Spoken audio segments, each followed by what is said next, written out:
WZRC में रातों रात नए मेज़बान के तौर पर एली को सिर्फ एक बार स्टेशन के दिलचस्प रुझान के बारे में खबरदार किया गया था। फिर भी इसके मैनेजर के अल्फाज की संजीदगी उसके दिमाग में गूंज रही थी, चाहे आप कुछ भी सुने आवाज़ का जवाब ना दें। और आधी रात के बाद कभी भी स्टूडियो के आईने में मत देखो। अपनी छोड़ी हुई शहरी रफ्तार से तंग आकर एली इस अजीब व गरीब कम्युनिटी में नए तजुर्बात के लिए बेचैन थी। लेकिन सुबह के 3:17 पर खामोश रहने के लिए स्टेशन की साख ने इसे बराबरी की साजिशों और खदशात से भर दिया।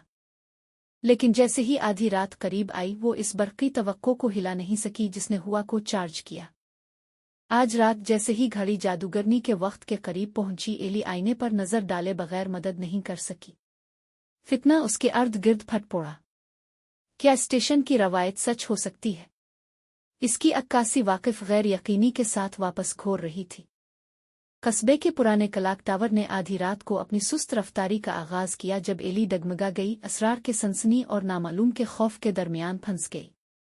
गहराई में वो आईने के जवाबात के वादे की तरफ मुतवज्जे हुई, एक कशिश शक्ल की खींच। सुबह के 3:12 पर उसके हेडफोन जामिद के उरूज के साथ कांप उठे, एक मकनातीसी क्रिसेंटव जो उसकी प्लेलिस्ट में छेद गया। मैनेजर के इंतबाह के बावजूद अजीब व गरीब कैफियत ने इसे मुतवज्जे किया। एली आगे झक गई, सिहर ज़दा हो गई। एली, ये कोई हुक्म नहीं था बल्कि एक नर्म काल थी। एली, वही आवाज़ लेकिन करीब, तकरीबन टेंडर। हाथ में कपकपाहट के साथ वो हिम्मत करके बोली, तुम कौन हो? सरगोशी के वापस आने से पहले एक भूत तवक्कुफ हुआ।